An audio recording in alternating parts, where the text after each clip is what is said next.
Welcome to Soul Therapy with Chelle.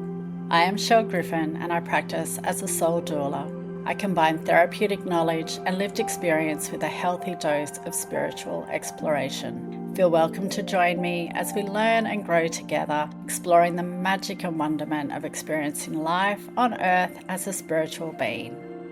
In today's episode, I will be sharing with you the premise of experiencing what it is like to feel heard, held, met wherever you are at, and in turn, able to be your true and full authentic self. Imagine a world where you are able to speak freely without fear of judgment or a negative response, where you are held in a space of trust, respect, openness, and where you know you can truly show up in your vulnerability and be accepted for who you are. Take a moment and notice, where does that feeling land in your body? What is that feeling like? Maybe even press pause for a moment if it feels safe to do so, and feel invited to really lean into what that could look like for you. You may be in your workspace, surrounded by men or older or younger people. Maybe you're walking on the beach in a bikini, feeling uninhibited by your appearance. Maybe you are dining in a crowded restaurant on your own, sitting in a cafe with friends, sharing who you plan to vote for in an election. You could be with school or sports mums, openly sharing your challenges as a parent, speaking with a neighbour about why your husband hasn't been home much in the last few weeks, telling the checkout person that you're struggling to make the rent. Maybe you're a young teen wanting to come out to your parents. Or maybe you've discovered that you're the mean girl at school and you don't know how to change your reputation and you don't know who to speak to about it. It could be anything that makes you feel vulnerable in that moment. I invite you to imagine whatever that moment is, and that you are first and foremost safe, both physically and emotionally. Now notice what your voice sounds like as you share with the other, or what it feels like in your body to be in that space. Really lean in and feel invited to explore what that experience could look like for you. For me personally, I notice a sense of peace gently flowing throughout my body. My mind chatter stills. My jaw relaxes. My shoulders drop. And my tummy feels light and soft. I also notice a small tear starts to form in my left eye.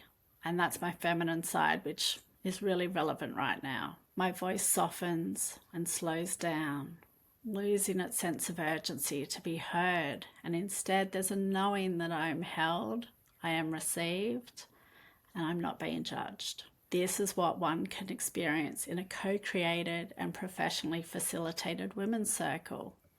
And in today's episode, I will share with you the premise of such a circle, the therapeutic benefits of participation, and the value of having a connected experience with other women. Now let's be clear, this isn't about dissing the men folk.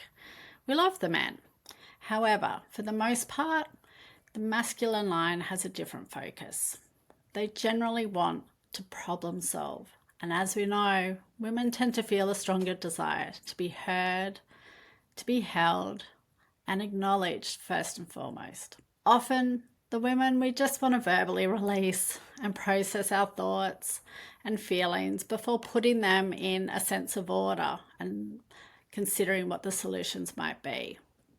Of course, though, we are all individuals, and this is a generalization. It's absolutely possible for a female to have strong masculine energy, and it's possible for males to have strong feminine energy. For the sake of this episode, though, I'll be discussing women as a feminine energy dominant. Being part of a woman's circle, be it in a friendship circle or more formalised, can help create a sense of belonging and being amongst like-minded women with a common goal, seeking community, shared passion, common interests. Do you remember sitting on the cold concrete in the schoolyard as a young teen girl in a circle with your friends, eating your lunch and chit-chatting away? You might all have been engaged in a shared conversation. You might have been planning the demise of the boy who said something smart to one of the girls, or maybe plotting how to get a love note past on inconspicuously in class later that day.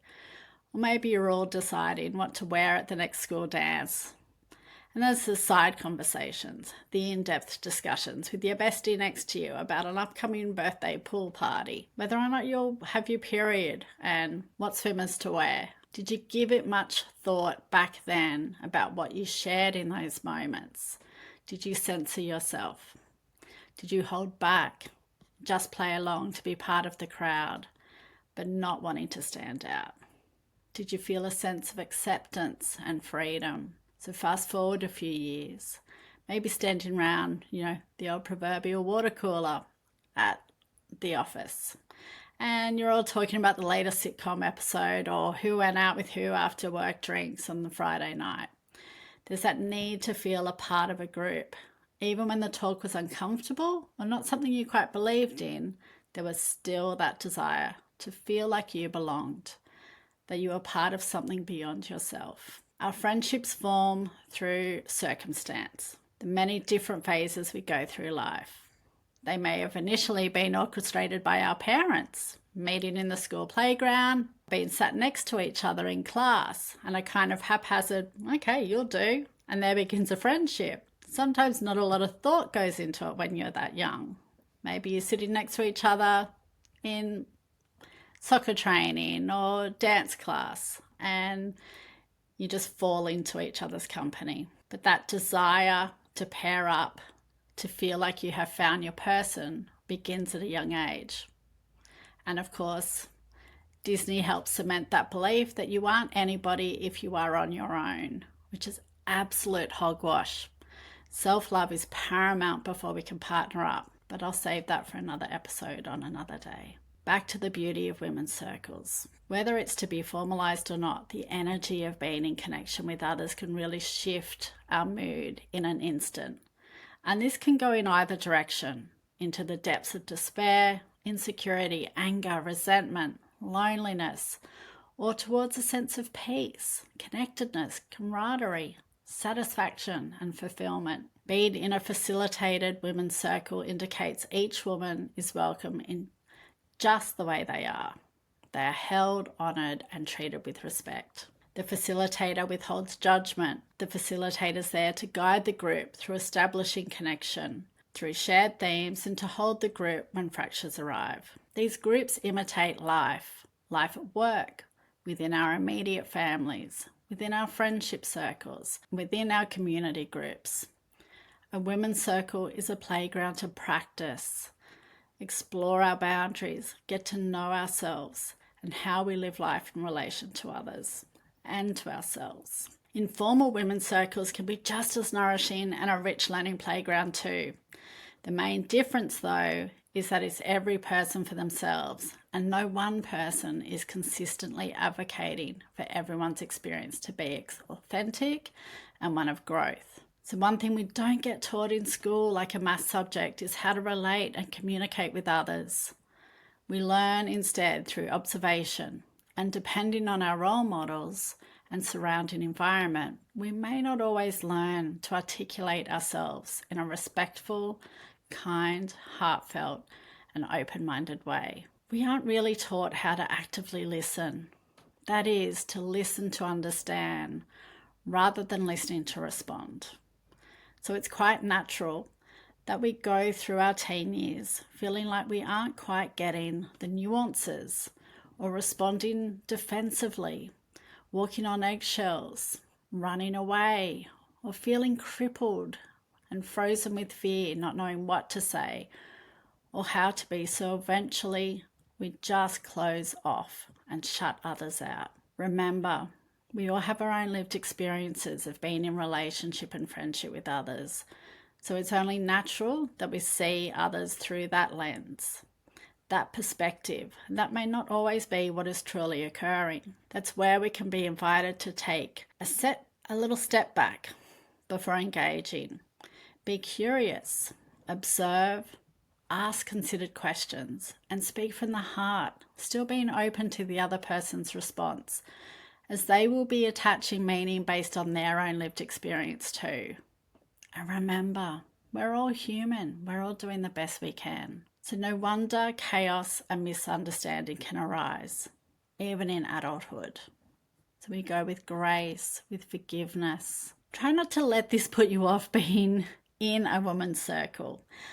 Some of the richest conversations can create the most magical aha moments for you and those around you. Have a look at your life. Who do you feel most connected with? Why is that so? Is it a healthy attachment? Does your heart feel lighter in their presence? Or do you feel smaller? Look into that. What are the reasons for that? Do you notice you give more energy trying to convert those that pay less attention to you? It's time to let them slip away from your orbit and shine your light on those who see you for the beautiful, bright being that you are.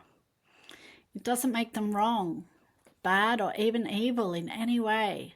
It just means that your energy is not aligned at that time, and that's okay. Notice your interests and the circles you move in. What fills your cup most? And turn your focus in that direction. This will allow friendships to blossom and deepen outside of that space too. Before you know it, you're creating your village. Find groups that have something in common.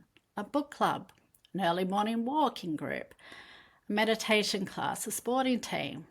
To start somewhere. When those you are close to are drifting, and just simply check in if they are meant to drift out of your orbit, or if they're feeling adrift themselves and simply need to be reminded that while they are figuring out their own stuff, that there is still a line of communication and connection available to them from you. As we know, everyone has a story going on behind their facade. I remember in my first marriage, I lost a lot of my connections with my high school friends and work friends when I got married, and I moved out of the area.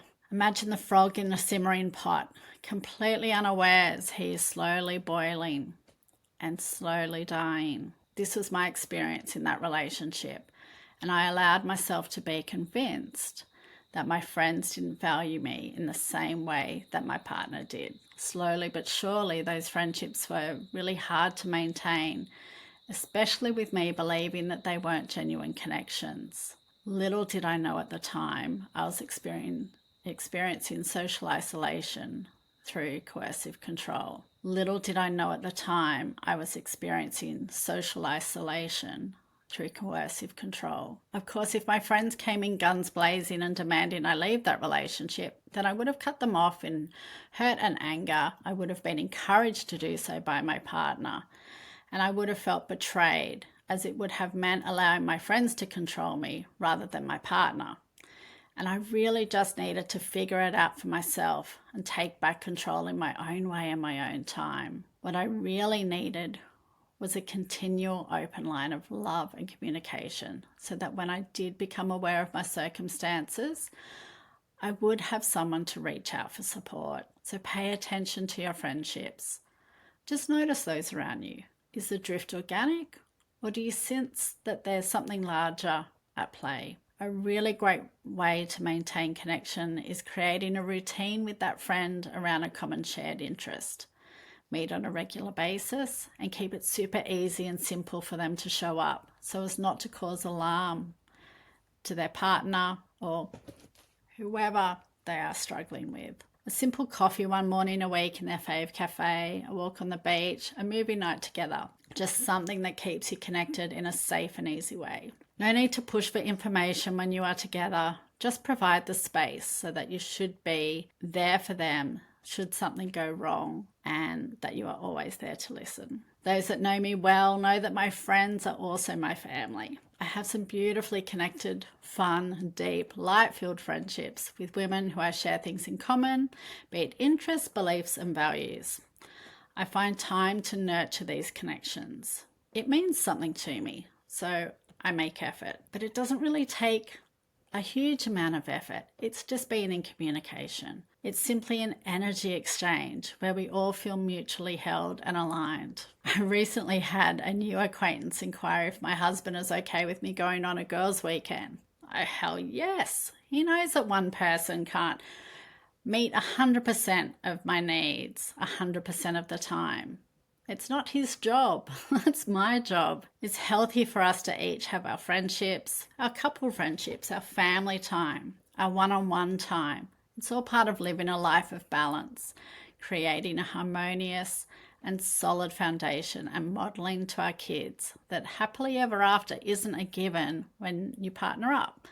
It's like growing a plant, which requires effort, commitment, watering, sunshine, fertilizing and pruning, so that when we can enjoy the time of blossoms and fruiting, that we see the effort that's been put in. Like sometimes leaves die off and we prune. Sometimes we need extra care. We take that time and nurture. So think about right now the meaningful connections, deepening your awareness of yourself and how you relate to others. Maybe looking for some fun. So join a group, be it a formalized and facilitated women's circle or a group activity that will also bring you joy. Whatever you choose, go with an open heart and trust that you will be received and you will be given all that you need. So women's circles can be a really safe space for you to come together and explore what's going on in your life, what's meaningful for you. So I invite you to consider joining a women's circle in your local community, joining an online women's circle, go to a sound healing, a meditation group, lunches. Just find a way to broaden your circle, to find that connectedness. Thank you for showing up for yourself by listening to Soul Therapy with Chelle. Feel welcome to subscribe to my podcast, share the pod with your friends, family, colleagues and neighbours. And please, if you are willing, I would absolutely love a 5-star review to give my little pod a boost in the algorithms. For further detail on how to work with me, please visit my website www.chellegriffin.com or find me on the socials. I hope you'll join me on my next episode. Till then, go gently and intentionally. With care, Chelle.